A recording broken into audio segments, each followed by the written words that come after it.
So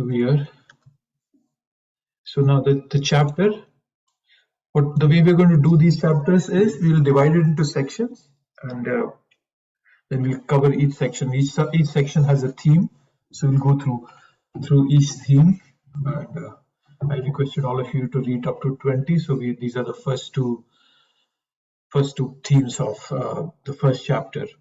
So broadly, the chapter is divided into two parts. One is observing the enemy's armies. So you'll see we'll start with Dhritarashtra asking a question. Then Duryodhan comes into the picture. There are a few verses that Duryodhan is going to speak. And then we will move on from there. We'll see some of the signs of Pandava's victory.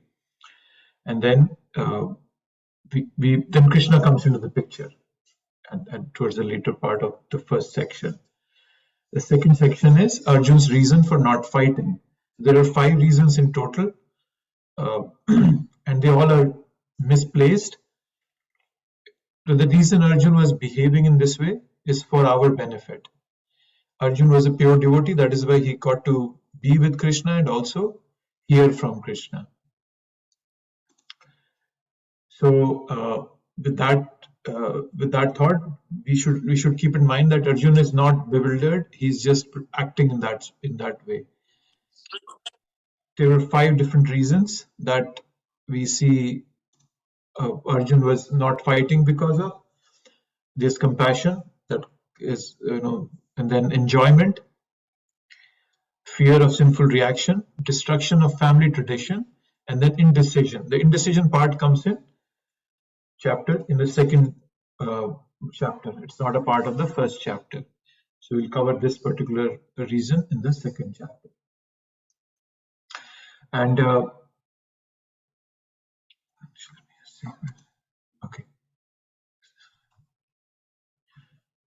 okay, but before we jump into this chapter, let's just go over last week we did an overview of Bhagavad Gita, and then what we did in the most important aspects of that introduction section that we read 4 different sections. Like setting the scene, we had the preface, introduction, and then we also looked at the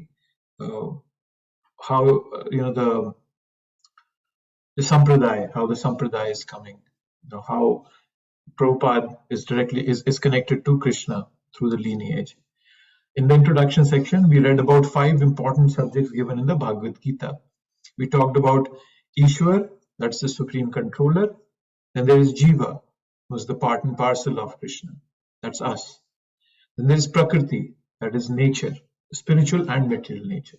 Then there is Kal, Kal is time factor. And then the last was Karma, the nature of the action and reaction. And karma can also mean prescribed duty.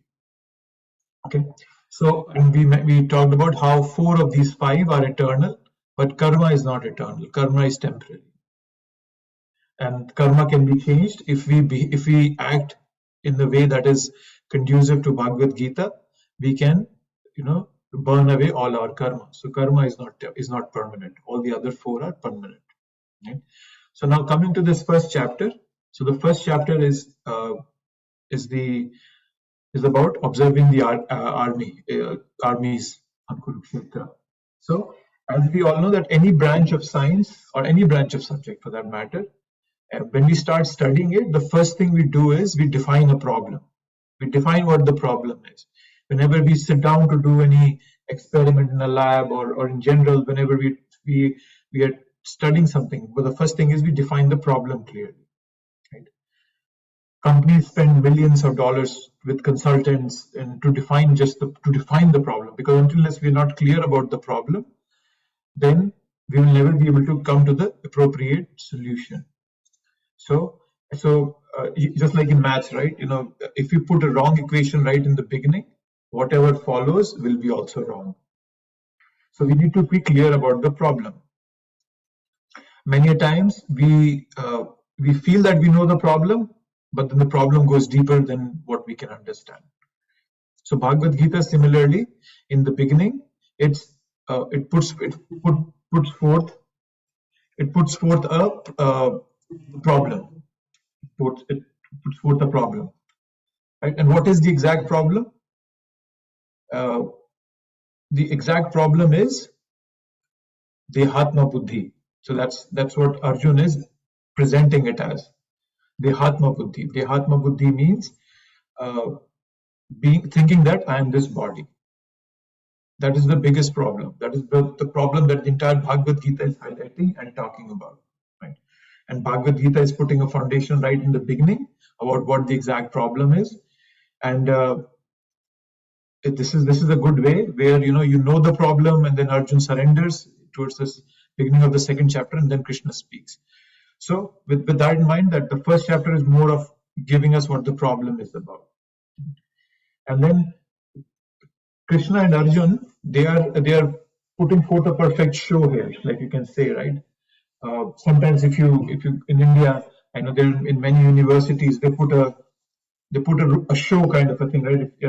In Delhi, many a times I've seen in close to JNU, Jawaharlal Nehru University, many students would come together and they would first present a show, right? It would be like a drama to attract people. And then they give the message, whatever the message is that they're trying to convey about something, about social problems or whatever it may be. And if you're doing such a show, such a road show kind of a thing, where will you go? They will go to the busiest street where you can attract more and more people. Right? Similarly, in this entire creation, there are 14 planetary systems, and we are in the middle somewhere. And Earth is the center, it's the seventh planet from when you come from top. And it's the most important planet, it's most important of all the planetary systems. Anything that happens here affects all levels of the planetary systems. And people on this planet, as it said, right, that there are many planetary systems, and you can either suffer or enjoy in those planetary systems, but the door to come out of this planetary system or this creation is only on Earth, because here we have balance. We have a good amount of sorrows and a good amount of happiness, so it's balanced. So our mind is not bewildered. If we go up higher, there's so much pleasure that we don't even want to think about Krishna. If we go down, there is so much of misery that we don't want to think about Krishna. Okay, so we are at the center, and now it's on this earthly planet that Krishna has come to speak this Bhagavad Gita, because this is the most important place in the entire creation.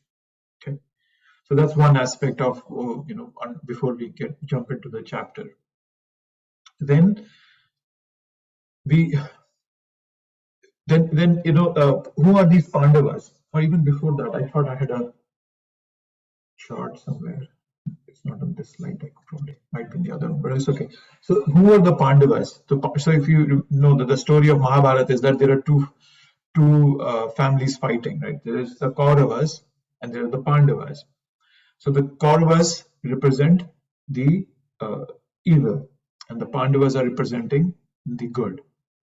So, but then who are the Pandavas themselves? They are children of demigods.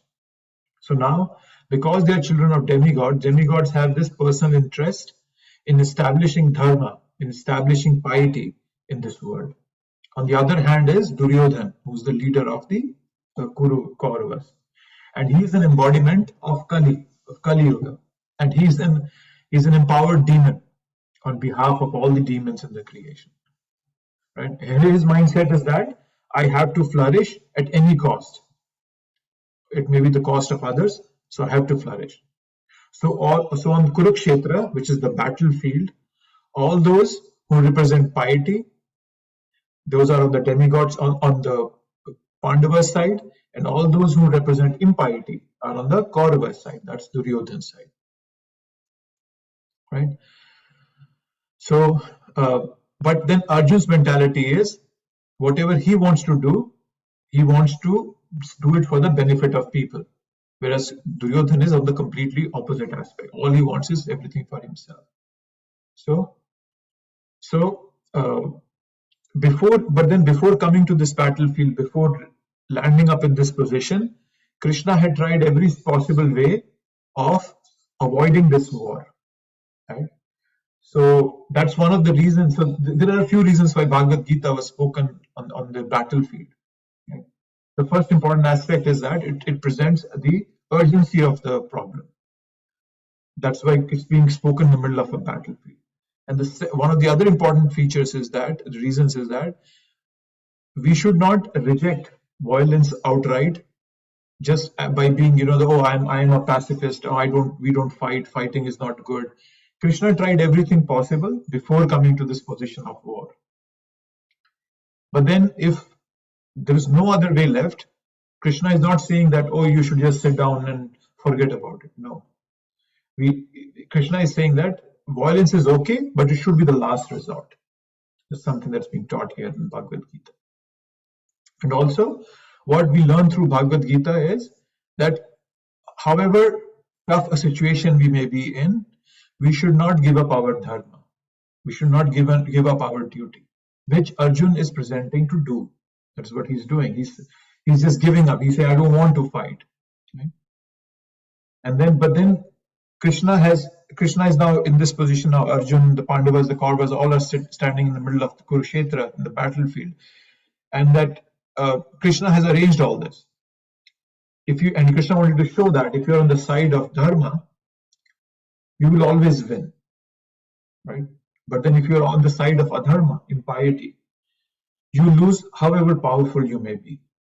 There were so many big warriors on the side of Duryodhana, and we'll see a lot of names come up. So, but still, you will not win.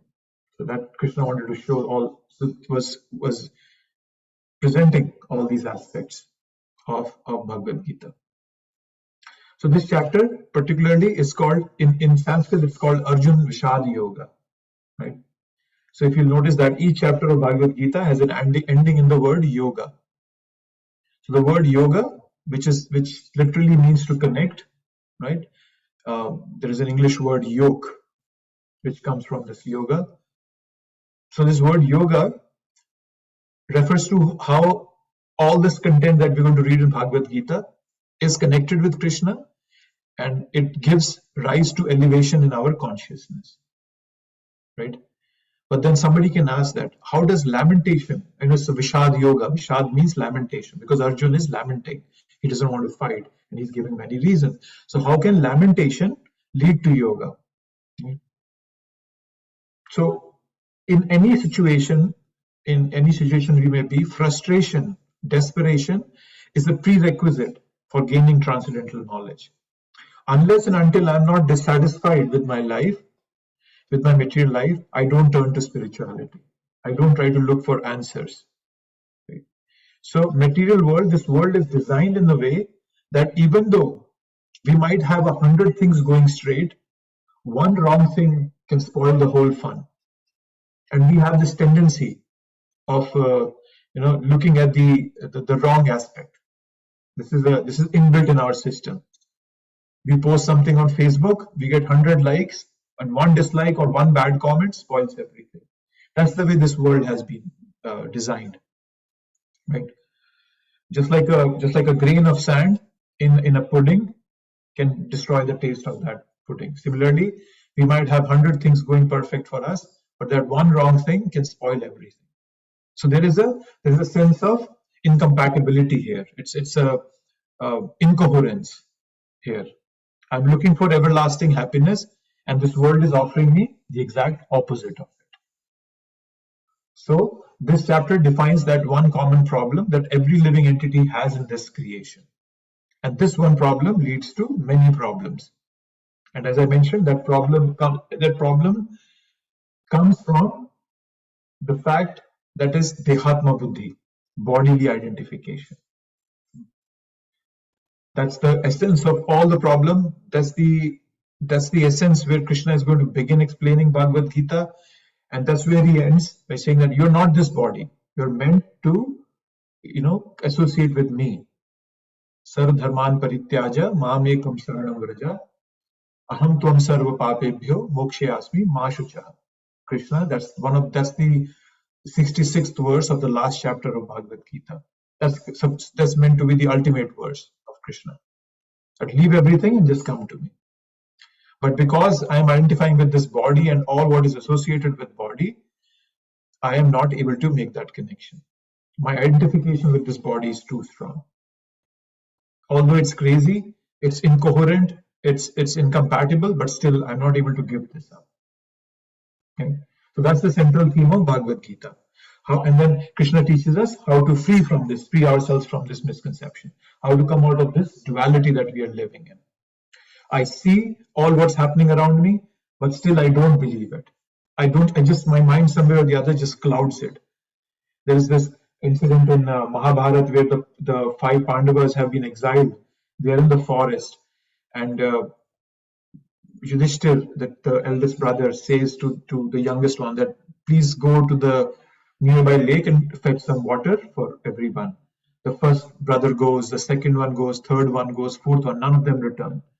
And then Yudhishthir goes there and he sees that there is a demon there, and all his brothers are lying unconscious, and there's a demon, and the demon says that don't drink water from this lake, it's my lake, and if you want to drink it, you have to answer my questions. So the reason I'm telling you this story is because one of the important questions that that the demon asks Yudhishthir is that what is the most astonishing thing in this creation? And then Yudhishthir said, Yani yani bhutani gachanti yamalyam shesha sthavara michanti kim ascharya athaparam. What Yudhishthir says is that that gachanti yamalyam, that around us people are dying, we can see that, right? But then I think that I'm not going to die, or I don't identify with it. My mind is not able to comprehend that situation. Right? It's not for me, or it's way in the future, so I don't have to worry about it. And that's the most astonishing thing, as Yudhishthir says in the Mahabharata. Right? And Krishna also says that,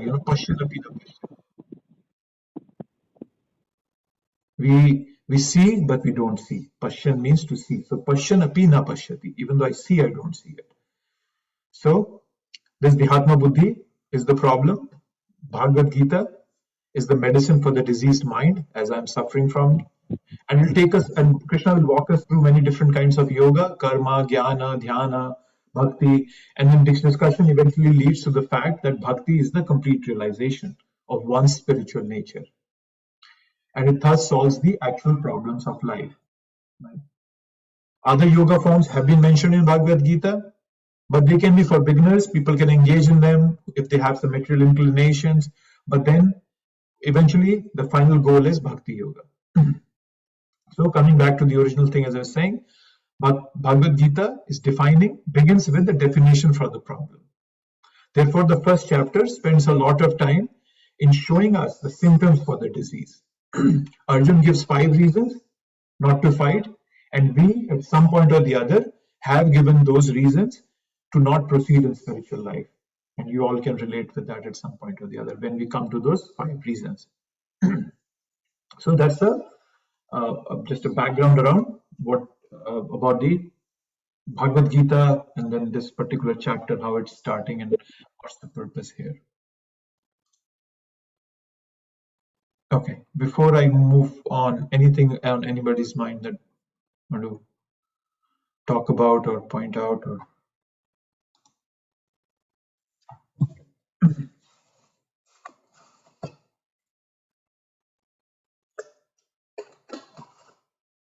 okay, nothing. So let's move on to the first verse. So the first verse is a very important verse. Where's the first verse? Okay, let's before the first verse. Okay, so these are as I mentioned, so these are the 2 main divisions of the chapter: observing the armies and Arjun's reasons for not fighting. Each one of them is further subdivided. Observing the armies is divided into 3 sections, and reasons for not fighting are 5 of them. Hare Krishna, Prabhu. Prabhuji, will you send us these slides, all these material? I put them in the Google folder. I can put in the WhatsApp group a link to that folder again tomorrow. Oh. Yes, I put all the slides for the Nectar of Instruction as well as this. I have next. I got it, Nectar. Okay, no problem, Prabhuji. Thank you. Put it in the same folder. Yes, ma'am. I'll put there. So yes, today we'll be going over the observing the armies part. Okay, so the observing the armies divided into 3 sections. We won't be able to go. I'm not sure. Let's see how the time goes, but I doubt we'll be doing the 3rd section. But let's just go through it. Let's look at an overview. So the preparation of war, first to the 13th verse. Here, the chapter starts with Dhritarashtra asking a question, and that's an important verse, very important verse. Prabhupada's purport is very important and gives a lot of insight. We'll read that, we'll go through the purport in detail. Then many of the other verses don't have purports in there. So this particular section is where Dhritarashtra asks the question, and then the camera focuses on Duryodhan, and Duryodhan starts speaking for the next 5 or 7, or even more than those verses. And then Duryodhan is trying to act diplomatically, and he's encouraging all the seniors there, Drona, Kripacharya, Bhishma, etc., and then others also. Okay. The sign for Pandava's victory, Sanjaya, who's the secretary of Dhritarashtra. Sanjaya has been endowed with, they call them Divya Chakshu, transcendental vision to see what's happening in the battlefield. And he's looking at it, and he's narrating that to Dhritarashtra, who's blind, who's the father of Duryodhan. I'm guessing you all have a background of Mahabharata, have those names, etc. You know them. So then Sanjaya will indirectly describe various signs of victory for the Pandavas in these verse 14 to 20. There'll be various signs. And then lastly, Krishna as Bhakt Vatsal. Bhakt Vatsal means Krishna is, he becomes a servant to a pure devotee. He stays in the heart of a pure devotee. He loves a pure devotee so much that he can never leave his heart, his or her heart. So Krishna, how does Krishna wants himself to be presented? As a chariot driver, because he is subservient to his pure devotees. And that's the way he comes into the picture, as a chariot driver. When Arjun says that, Krishna, take me to the middle of the battlefield. So that's the 3 broad sections of this first section of chapter 1. Okay, so this is the first verse. So would somebody like to read the verse? Anybody wants to give a try? I can try it, Prabhuji. Thank you. Yes. Dharmakhetre Kurukshetre Samaveta Yushava Mamaka Pandavaschaiva Kim Kurvata Sanjaya. Thank you. Anyone else? I can try, Prabhuji. Yes, please. Hare Krishna. Dhritarashtra Uvacha Dharmakshetre Kurukshetre Samaveta Yuyutsavaha Mamakaha Pandavaschaiva Kimakurvata Sanjaya. Thank you. Any more? And somebody else wants to try? I will try, Prabhu.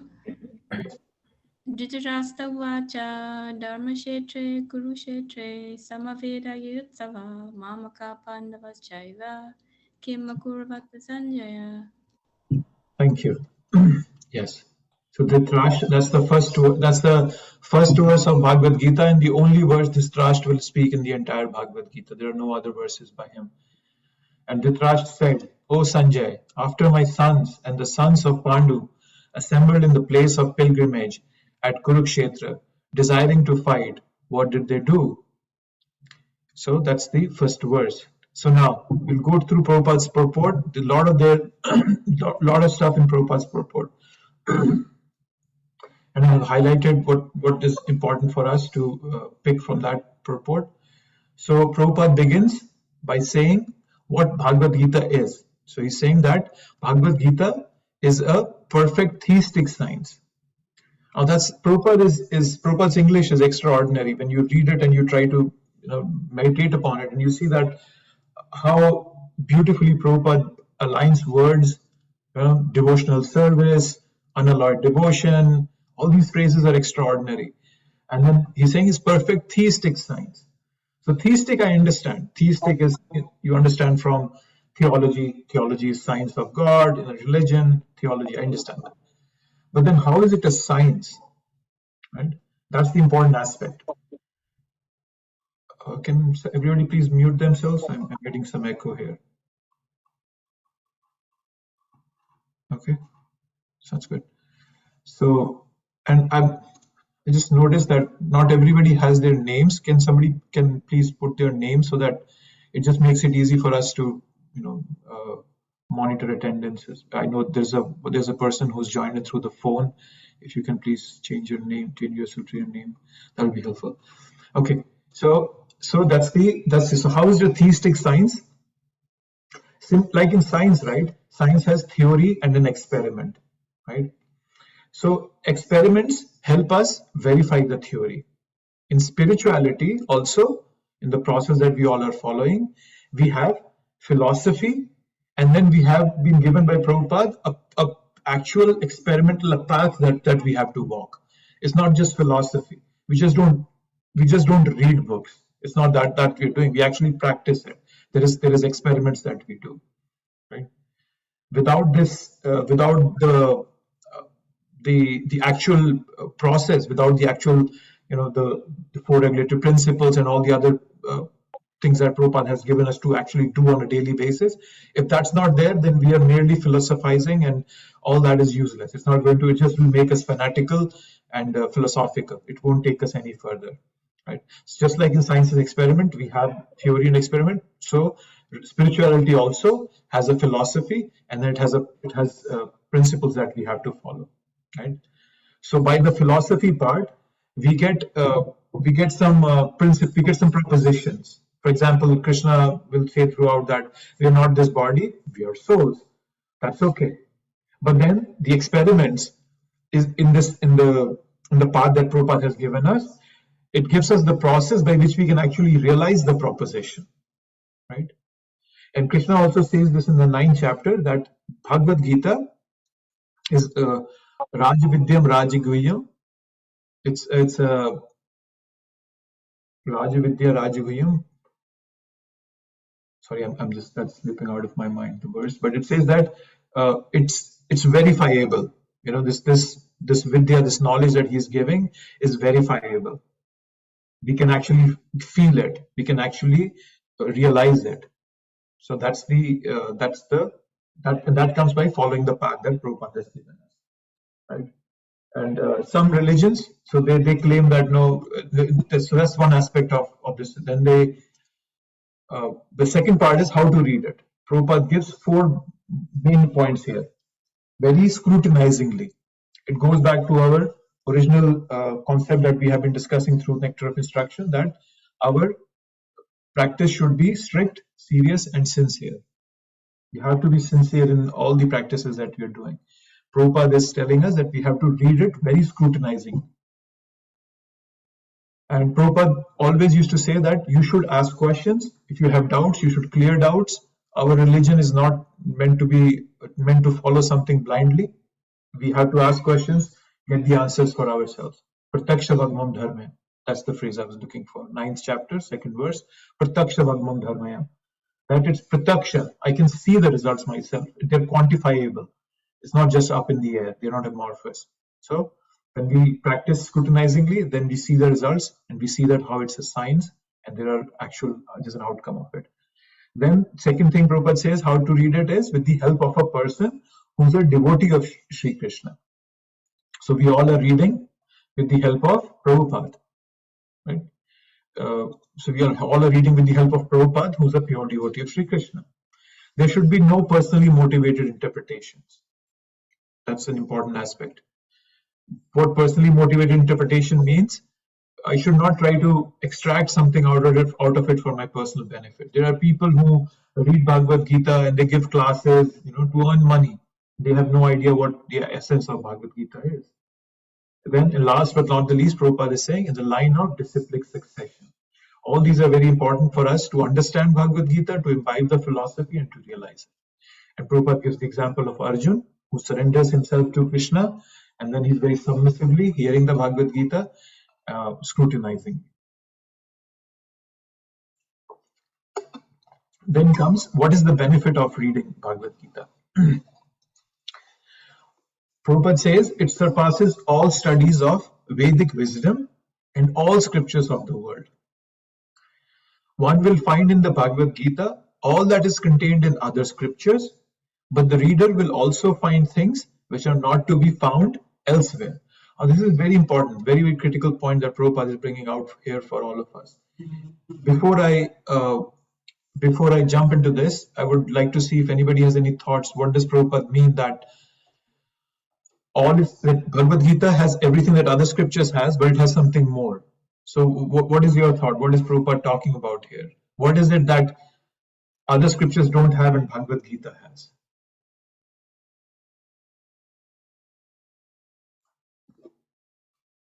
Anything. There's no wrong answer. You can share what's on your mind. Yes, somebody was. Prabhuji, the Bhagavad Gita, Krishna is directly speaking. Yes, that's a good point. Yes, it's coming right from Krishna, from God himself. Yeah, that's a good point. What else do we have?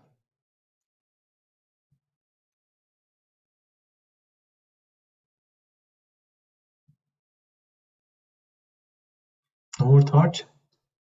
Okay. Yeah, Prabhu, Hare Krishna. Hare Krishna. Yeah, so the lots of other religions, they don't give a full description of who God is, and the Bhagavad Gita gives detailed descriptions and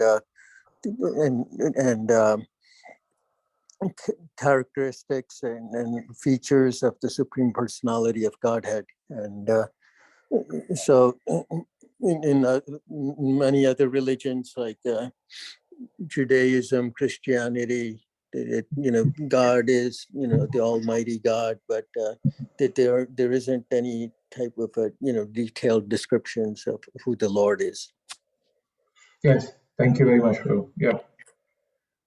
Yes, Krishna. All the scriptures out there, the Quran, the Bible, the Torah, anything, all those religions, they say that God is great. Everybody believes in that, right? Everybody believes in the philosophy of loving God. But then how does that principle of loving God becomes tangible is given in Bhagavad Gita. So I just want to bring out one point here that, we, when I say we means Gaudiya Vaishnavas, we don't have a monopoly on God. So I just wanted to clarify it here. Bhagavad Gita never claims monopoly on God, that only people who read Bhagavad Gita can attain God.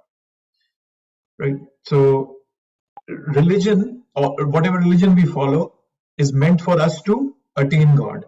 God is not meant for religion at all. Right? So that's one clear thing I wanted to highlight here, that we cannot claim monopoly over God. There are many ways to climb a mountain. And the bottom of the mountain is the material world.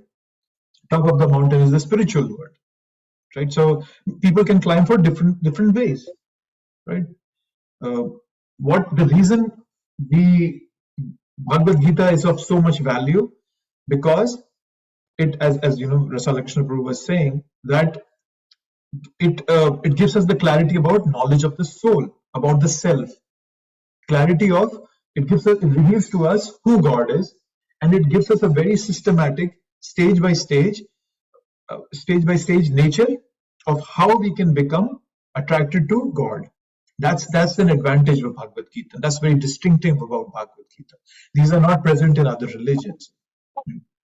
All religions, whenever they came into being, there was a specific reason they came into being. They were meant for a specific group of people. Islam and Christianity, they all came for a specific reason. And then when that reason was fulfilled, instead of expanding, people just limited themselves to it. And that's the problem that we always face in many religions, that they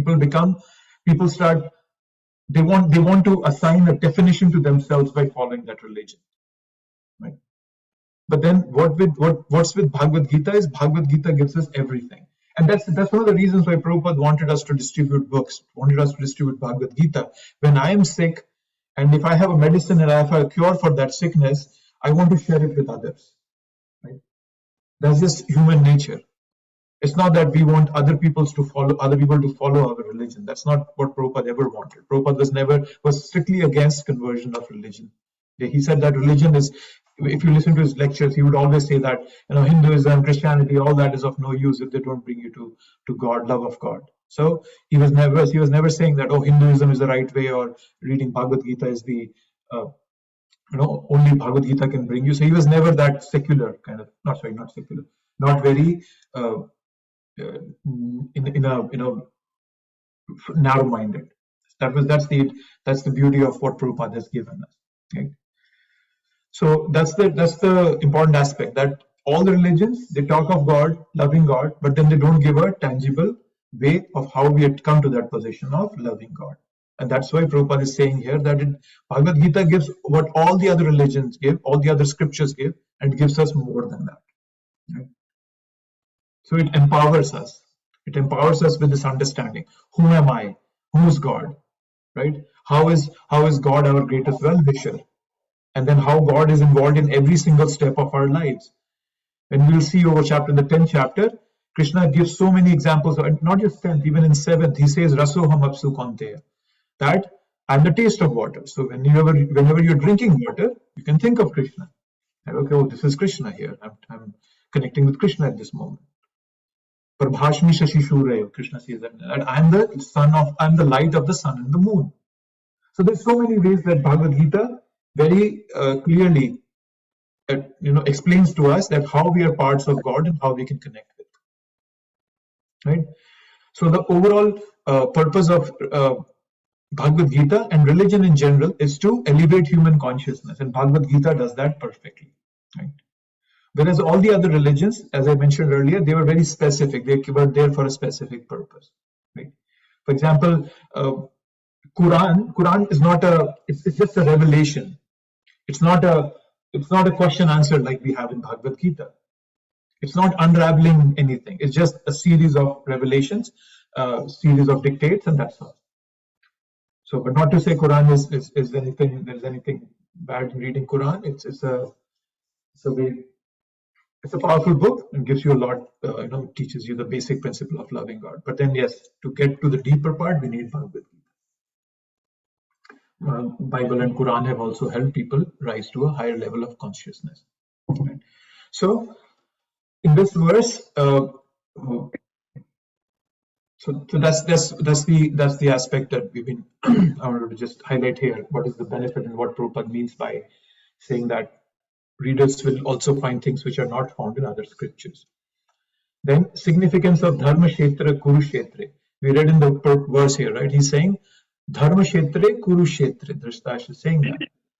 So it's a place of pilgrimage, Dharma Kshetra, and it's Kurukshetra.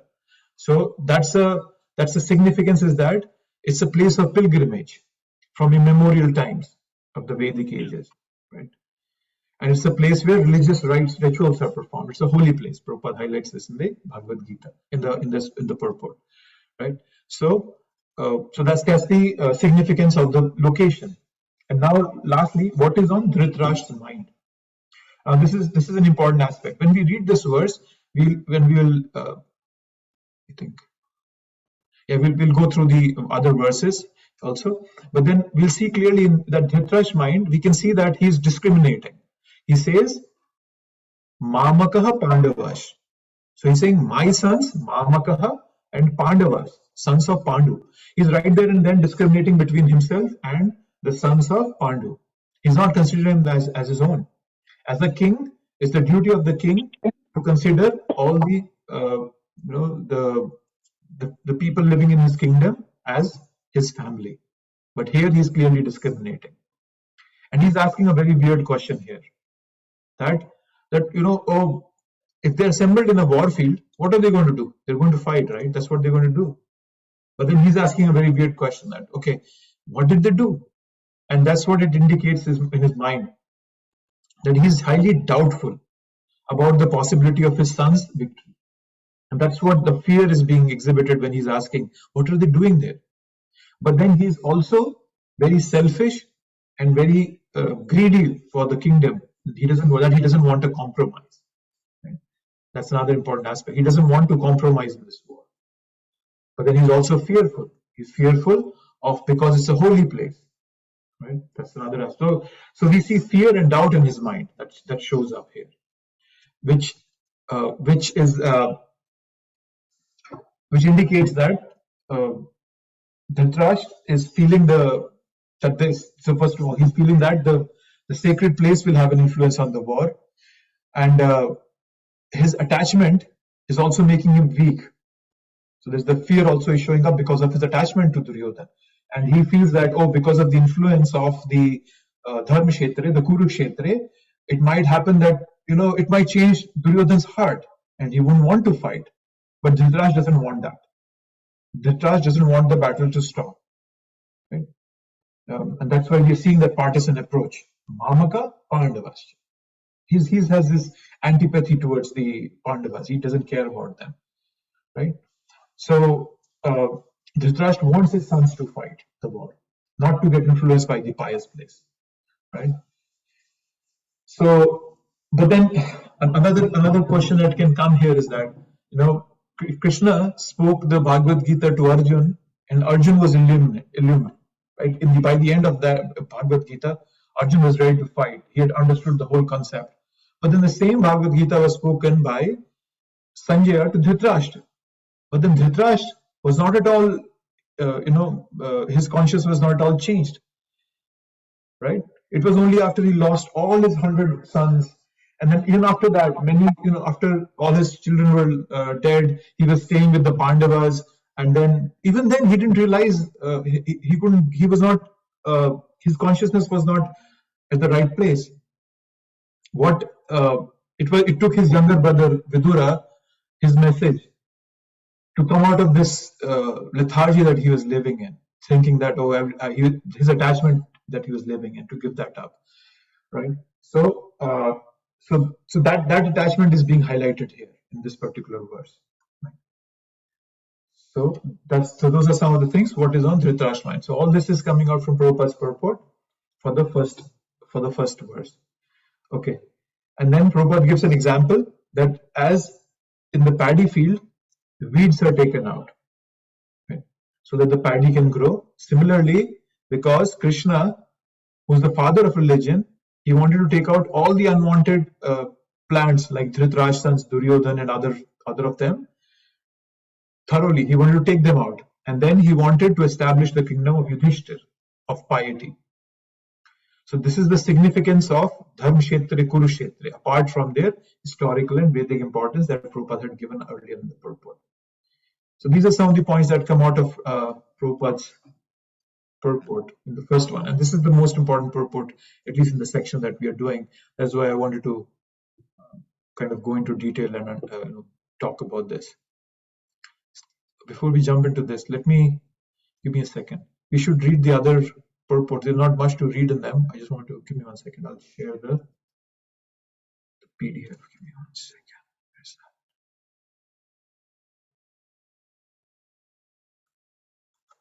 Sorry, just taking a minute there. We'll go through the verses quickly, so that and quickly just go over them, the remaining in this section.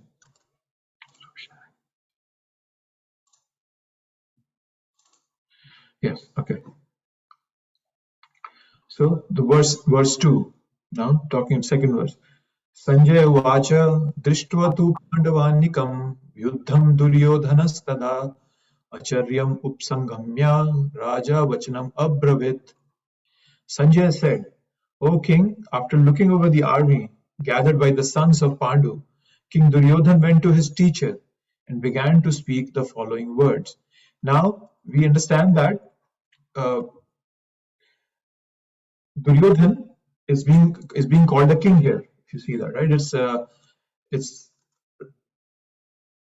Raja Vachanam. So the king is speaking. He said the king spoke. So he's calling Duryodhan a king. That can be looked at from multiple perspectives. So it can be sarcastically also, because Sanjaya knew who Krishna was, and he knew that which side is evil and which side is good, and we knew that how this war is going to kind of end. He had that inclination.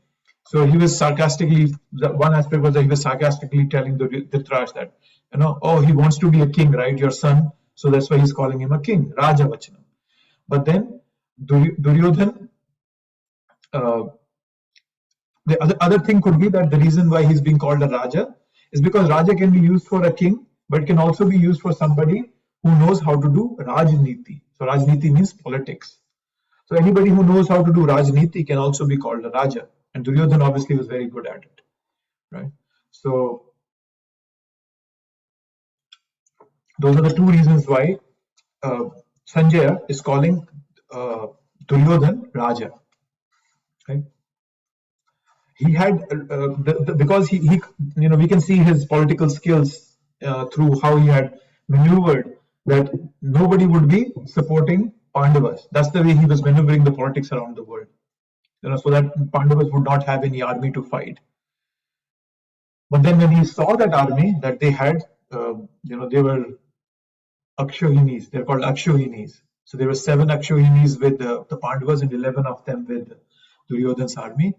And so Duryodhana was really agitated by seeing that army of Pandavas, right? And that is why we see another word here is that Drishtva, right?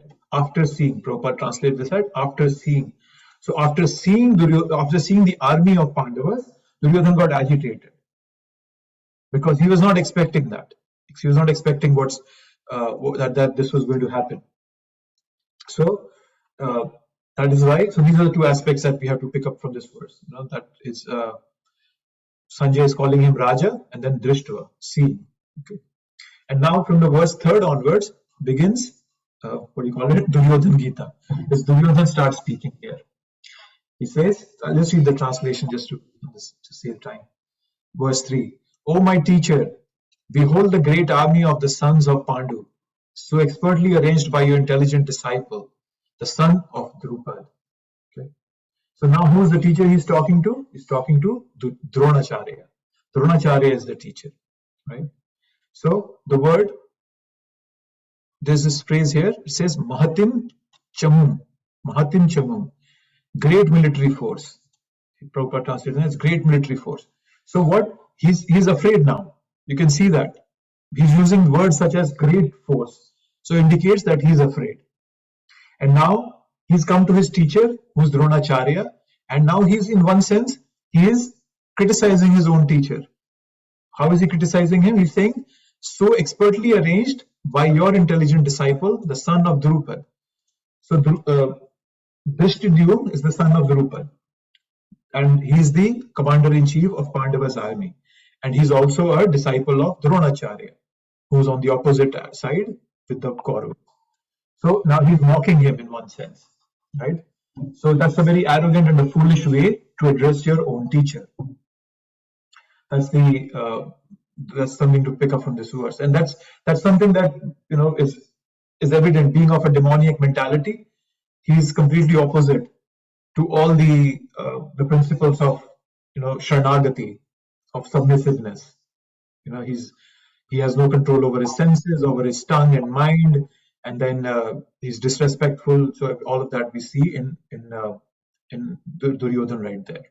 Okay, so give you a background. So I don't know if you know the story, but Drupad was a friend of Dronacharya, and then you cut the story short.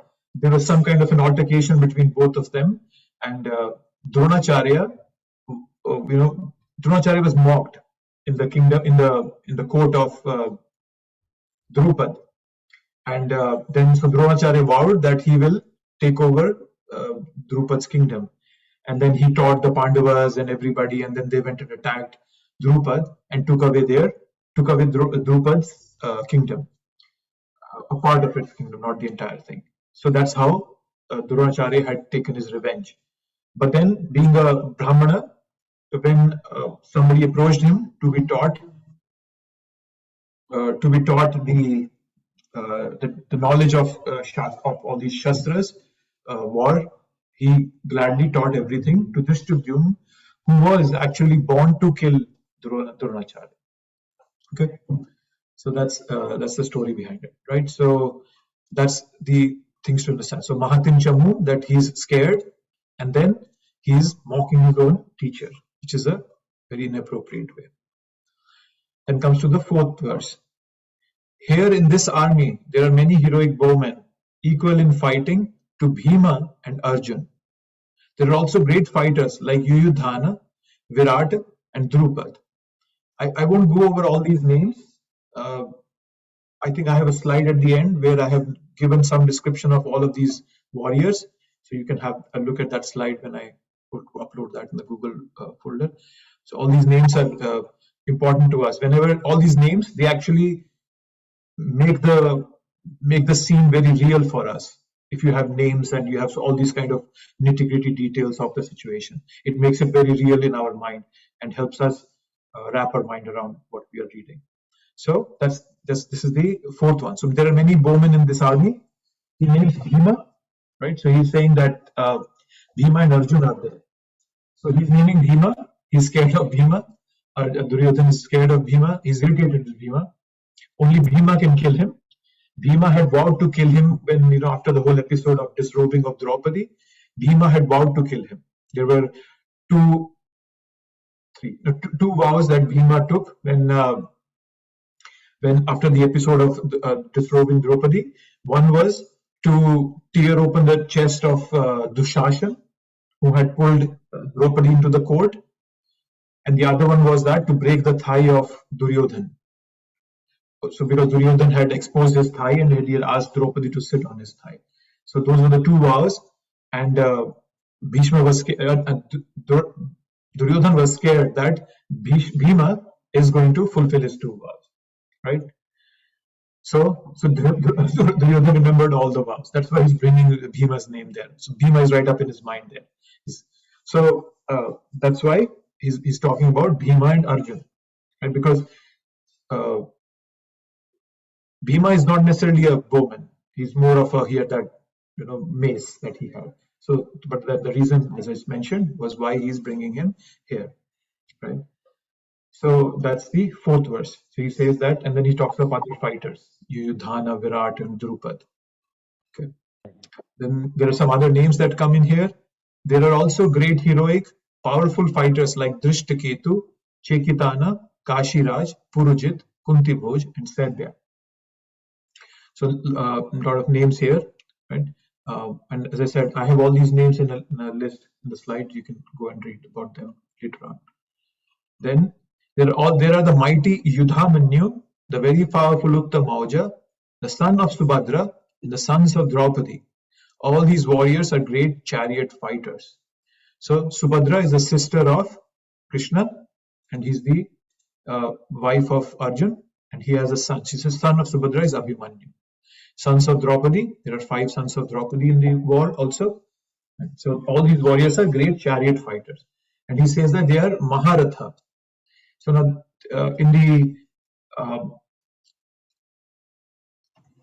when we talk of, there are divisions, right, in the setup of this war, right, in this battle formation. And there are Maharathis, there are Adhirathis, there are Atirathis, there are a lot of these Rathis. And they are very distinct description as to whom can be put in what classification, right? But here he's talking about Maharathis. So, for example, in one of the situations, Karna, who was a very close friend of Duryodhan, didn't take part in the war. And the reason he didn't take part in the war was because Bhishma, who was the commander, had humiliated him. And he had called him a Ardharatha. So that is way below of a category than Maharatha. So that was the reason Karna got irritated and didn't fight the war until Bhishma was there in the war, right? So some very detailed, interesting facts here. So Maharatha. Then comes, O best of the Brahmanas. So he's still talking to Dronacharya, his teacher. For your information, let me tell you about the captains who are especially qualified to lead my military force. So this 7th verse. So now Duryodhan is now speaking some. He spoke some big names of the other side: Bhishma, Arjun, Yudhamanyu, sons of. So then once he had spoken those, he was scared that the warriors on one side might be demotivated. They might lose heart by hearing names of all these warriors on the other side. So now what he's going to do next is start speaking about names from his side, right? One important aspect that comes out here is, let me show you the verse. Duryodhan is saying, Nayaka Mama Sainyasya. So what that shows is Mama. I'm not sure this. I'm just getting a bit distracted, sorry, by the. So, can you please mute yourself, everyone, please? This distracts me a bit. So here, Duryodhan is saying, Nayaka Mama Sainyasya. Mama means my. In the first verse, we read Mamaka Pandavas. Dhritarashtra saying, my sons and Pandu's sons. Here we see a similar mentality of Duryodhana also. Mam Sainyasya, my army, right? We never see the Pandavas speaking that way, right? It's this because Duryodhana has that, me and me, my mentality, right? Like father, like son. My military force, my kingdom, everything mine. So that's the mentality of my, me, and mine. So that's the important aspect here that we see. Mam Sainyasya, my army, right? So Duryodhana, what now Duryodhana is going to do, and from here what he starts is that he wants to stimulate the fighting spirit in Drona, right? But then he thought that the other of his team members might think that he's afraid. That is why he's thinking so much about the opposite army. That's why he starts talking about his own team, whom all is on his own team. So that's what we'll see from the next verse onwards. So let's see. There are personalities like yourself, Bhishma, Karna, Kripa, Ashwathama, Vikarna, and the son of Somadatta called Bhurishrava, who are always victorious in battle. Now, if you notice here, he's starting with yourself. He's starting with Dronacharya as the first person. So as I mentioned earlier, Duryodhana is very good at doing Rajniti. He's got a very good political sense. He's a diplomat. So he doesn't begin with Bhishma, even though Bhishma is the official commander of his team. He doesn't start with Bhishma because it's on his mind that I have to motivate everybody. If I take Bhishma's name before Drona's, Drona might get offended. He's a Brahman. But then Kshatriyas don't get offended so easily. So Bhishma is a Kshatriya, so he will not get offended. So he takes Drona's name first, right? Another important aspect here is he takes the name of Karna. As I mentioned, Karna is not even there in the war. So Karna, he brings out Karna's name because Karna is also on his mind, right? Just because, as I mentioned, because before the start of the war, Karna had walked out of the forces because of his altercation with Bhishma. Because Karna was very much present in his mind, because at least Duryodhana felt that Karna was the only person who could take up arms against Arjun, who was a bowman. So that's why Karna was in his mind. He was fearful of the opposition, fearful of Bhishma and Arjun, and then on his mind was who can take up weapons against them. That was Karna on his mind all the time, right? So another aspect coming out from this verse that we have to understand, he says Samitam Jaya. That's the verse. So we are on, just if you're keeping track, we're on verse 8. Samitim Jaya. So Samitim Jaya means, where's that? Samitim Jaya, always victorious in battle, which is a false statement. All of them were never always, that's not a qualification of these warriors. It's a lie. In the battle of Virat, just again, so I'm giving you a lot of stories from Mahabharata. When the Pandavas were sent to the forest, they had to spend 13 years in the forest, and the last year of those 13 years was supposed to be incognito. Nobody should know that they are Pandavas. Then, so they went to the kingdom of Virat, and they were living there last year in their kingdom of Virat. Bhima was a cook, and Arjun was teaching dance to Uttara. Uttara? Yes, Uttara, I think yes. So they were all incognito there.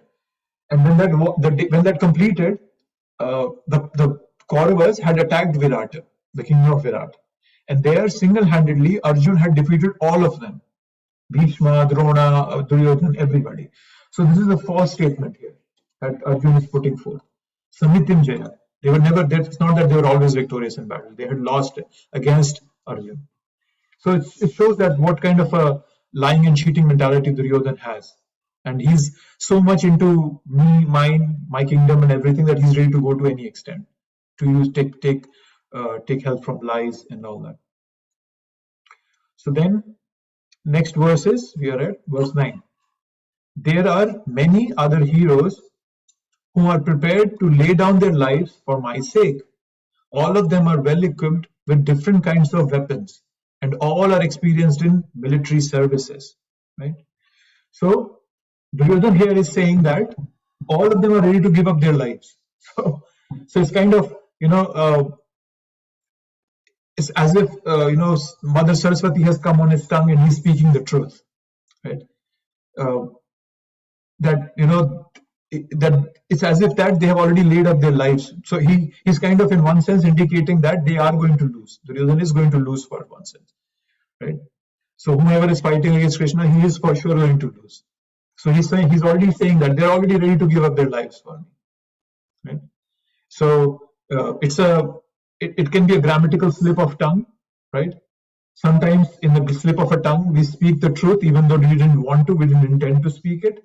And that's what's happening with Arjun here, right? And even in when we come to the 11th chapter, we see that Krishna also says that except a few of the Pandavas, everybody else dies in the war.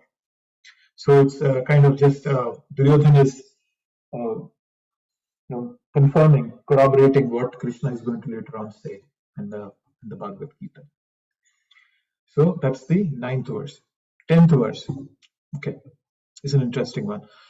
Our strength is immeasurable. You all can follow as I'm reading, right? No issues with that. I'm hoping that as I go through verse by verse.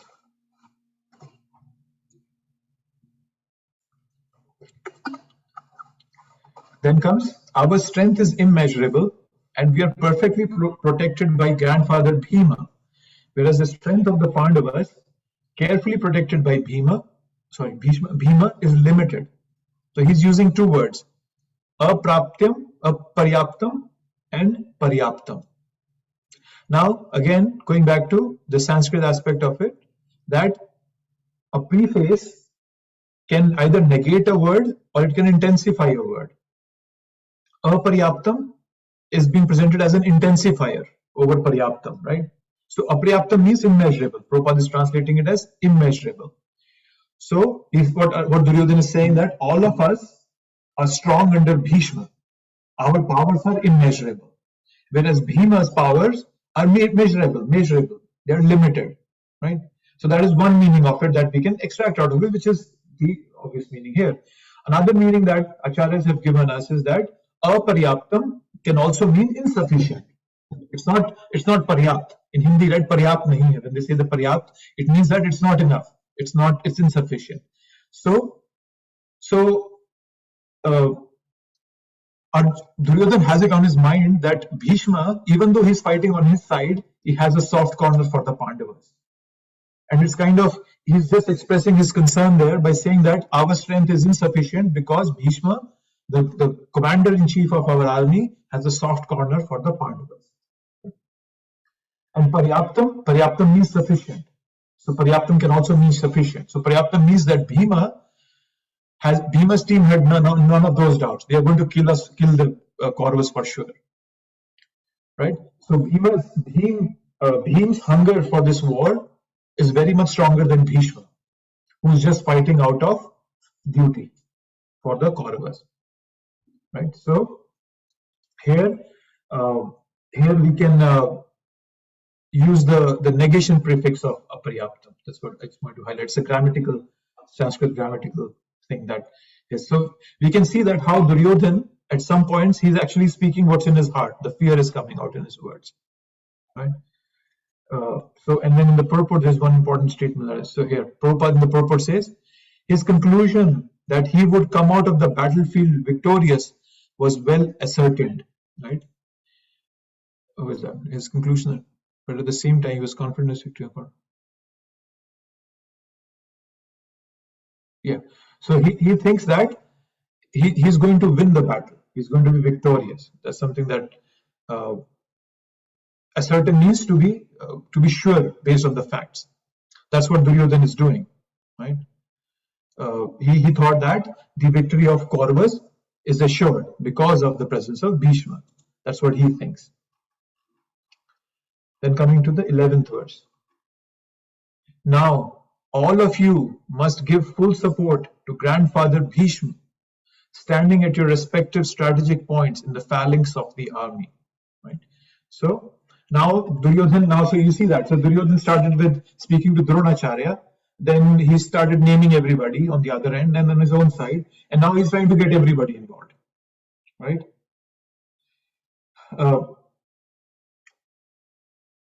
He's saying that all of you must give support to Bhishma, right?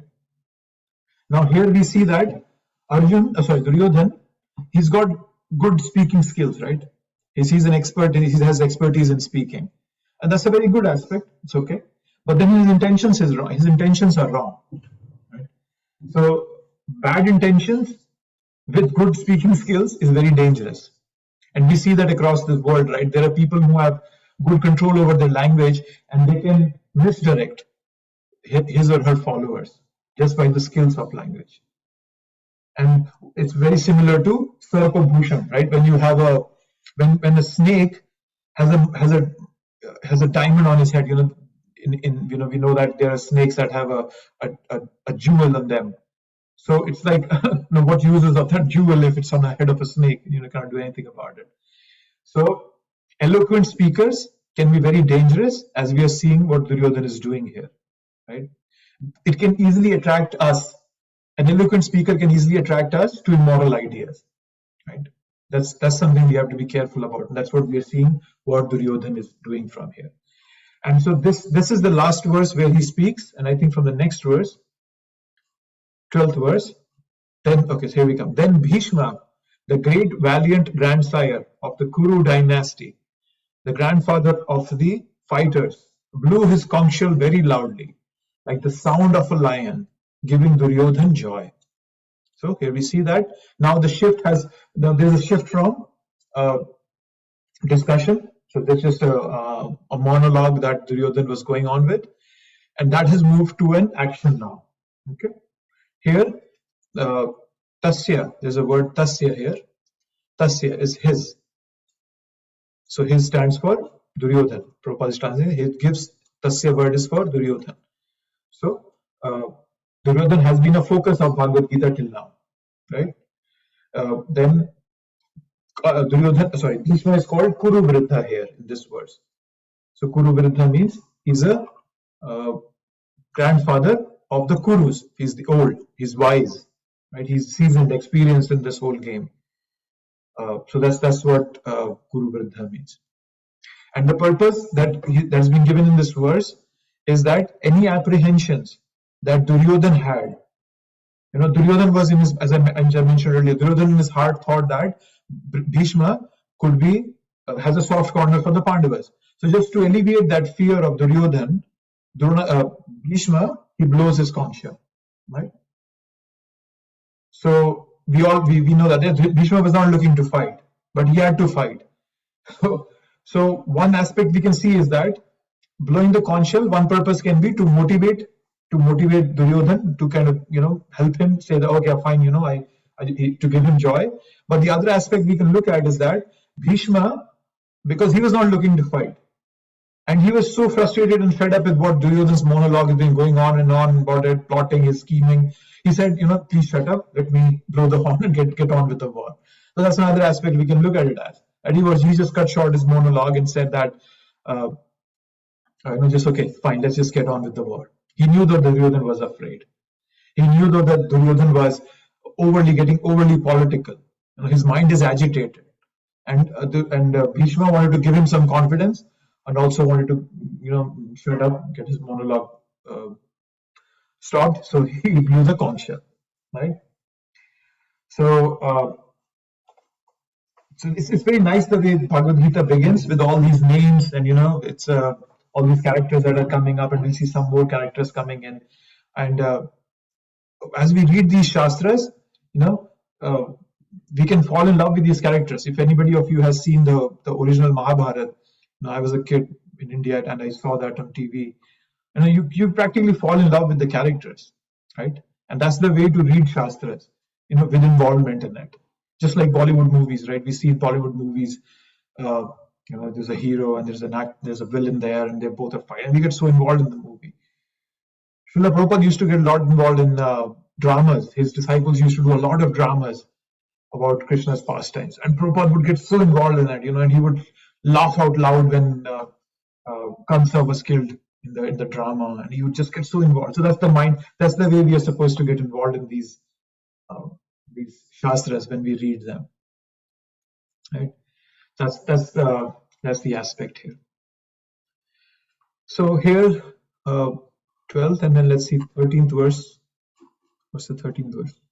After that, the conch shells, bugles, trumpets, drums, and horns were all suddenly sounded, and then the combined sound was tumultuous. The word tumultuous, if you notice that the Sanskrit word is tumula, and the English word is tumultuous. Many English words have been taken from Sanskrit also.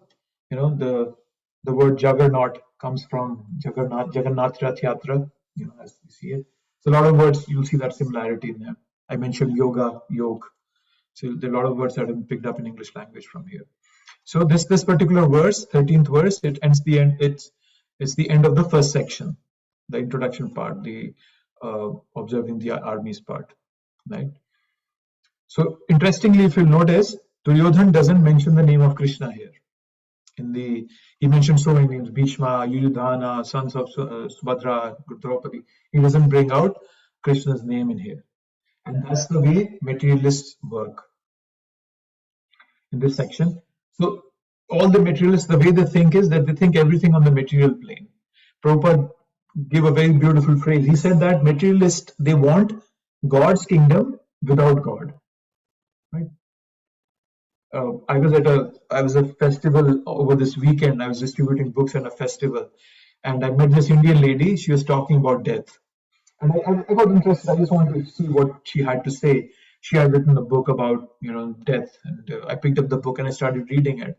And all the book talked about was that there's a divine light at the end of when you die. People are so scared of talking out the truth. I don't know what goes on in their mind, but they just dilute everything, make it a big mishmash. Oh yeah, there is something out there, and you know, nobody wants to talk about it. And that's very frustrating. At least for me, it gets very frustrating. That's the way the materialists work. They want to present everything. She was quoting Bhagavad Gita in that book, but then Bhagavad Gita, Krishna clearly says, right? Yam yam vapi smarana bhavam tyajanti ante kalevram tam tam evati konteya sada tad bhava bhava. Right?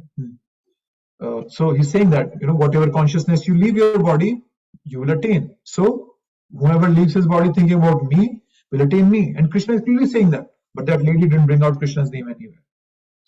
Then there was another lady who had some books from this guru in India.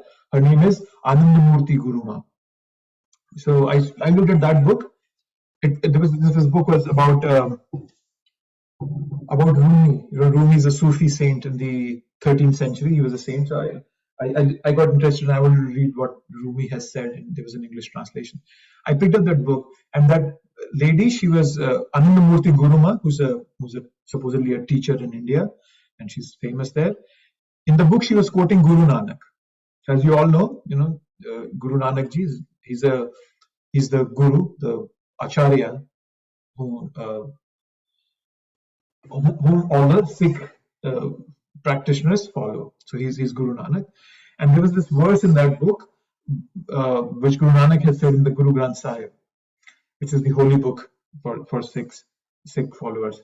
And he says that in that book, he says, He Hari Sundar, He Guru Sundar, Tere Charan Pe Sheesh Namaya. So what that means is that, Hey Hari Sundar, oh beautiful Hari, Hari is Krishna. Hey Guru Sundar means you are my teacher, right? Tere Charan Pe Sheesh Namaya, that I bow down my head at your lotus feet. So there's a clear name, right? There's Hari, there is Krishna right there. But what did Anandamurti Guruma translate it as? Again, divine. People want to have everything that Krishna is giving them without having Krishna in the picture. And that's very, very frustrating, at least when you see it from a devotee's perspective. How frustrating that is, that you want to enjoy everything that Krishna is giving you. All the luxuries, you want all the pleasures, all the followers that people are running after you. But you don't want to you don't want to attribute all that success to Krishna. And that is why all their efforts are baffled. You know, and you will see that Krishna comes to that point. They are Maya Apartha Jnana. You know, Maya has taken away their knowledge. So I just want to mention this, that it happened to me recently, that how all this mentality is also being expressed by Duryodhan, that He wants everything in this creation. He wanted the entire world. And who's the owner of this world? Who's Jagannath? Krishna? He didn't name Krishna. He doesn't name Krishna at all in the first 13 verses that he has spoken. I'll take a pause at this point. If anybody has any thoughts, we just completed the first section of this chapter.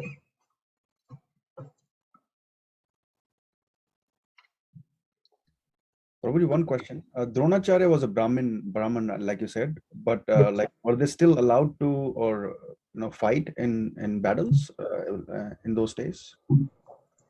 Yes, so Brahmanas, there are different categories of Brahmins. Brahmins can be the ones who are doing the sacrifices, the fire sacrifices. But then Brahmanas can also be the ones who are giving knowledge. And Dronacharya was an expert in warfare, the knowledge of warfare. And he was the one who had taught all the Pandavas and Kauravas. So yes, he had that skill, and he was fighting in the war. So there are different categories, bro. So and there's another name that comes in. I didn't highlight that. Kripacharya. So Kripacharya is also one of the teachers for the Pandavas, and he's also fighting the war. And the interesting thing is that Kripacharya stays alive at the end of the war, and then he becomes the official priest for official Brahman for the Pandavas.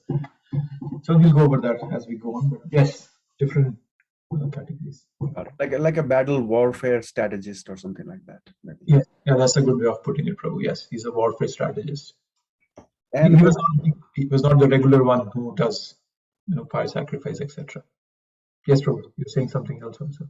sorry, yeah, didn't mean to interrupt you, Prabhuji. In text 10, Abhīṣṭa-dohaṁ is translated differently when Abhīṣṭa-dohaṁ is used in the context of Bhishma in text 10. It's translated as perfectly protected, but when Abhīṣṭa-dohaṁ is translated in the context of Bhima, it is translated as carefully protected. So contextually, the meaning might have changed. Yeah, yes, because what Duryodhana is trying to present it as, that his army, Mamasainyasya, his army is perfectly protected by Bhishma. He thinks that Bhishma is, because Bhishma, as you know, Bhishma had this boon that he can die on his own choice. Nobody can kill him if he doesn't want to die. So he had that mindset, and he thought that his army is perfectly protected. But then he was also fearful in his mind of Bhim. And then he's saying that Bhim is also protecting his army, but then he's just doing it carefully. He's not perfect at that. That's what he wants to highlight there. Yeah, that's a good point you bring out, bro. Yes, different meanings, slightly different meanings for both the words. Thank you. And that's why we need Prabhupada's purports and his meanings. As we read in the first verse, we have to read it scrutinizingly under the guidance of a pure devotee like Prabhupada. Otherwise, there are millions of people who read Bhagavad Gita and they don't get anything out of it. Some say that it talks about warfare strategy. Somebody says it talks about dhyana yoga. Somebody talks about jnana and whatnot. So yes, we need somebody to tell us that. Okay. Good questions, bro. Anybody else? Any thoughts? 13, completed 13th.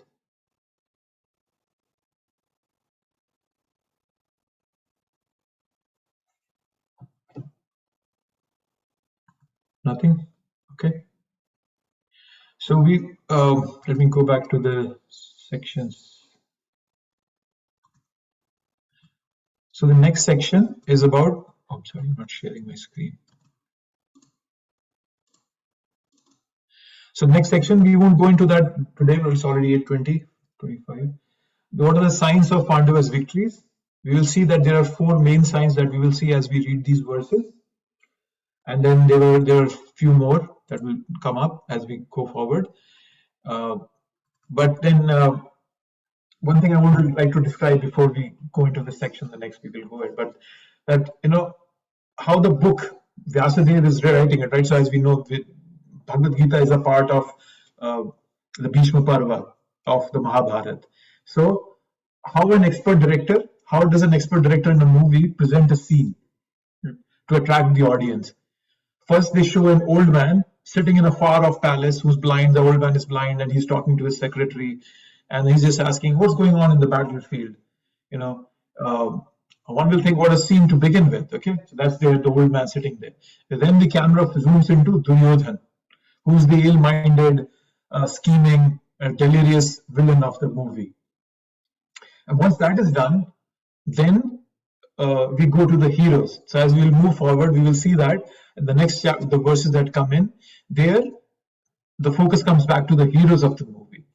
Who are the heroes? Madhava and Pandava and Arjuna, right? So we'll see that in the next verse when we come to it next week, that the cameras have zoomed out from the villain army and now they have gone to the heroes of it.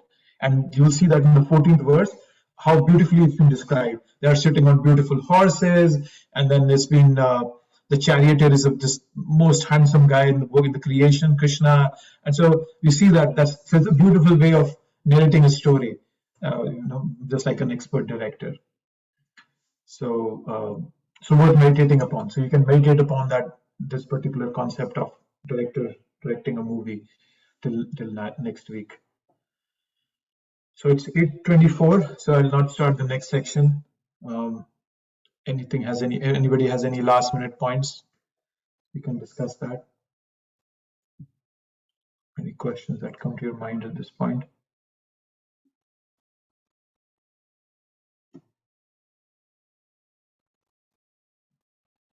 No questions? No thoughts to share? Okay, then we can wrap up here. We will continue next week with the next sections.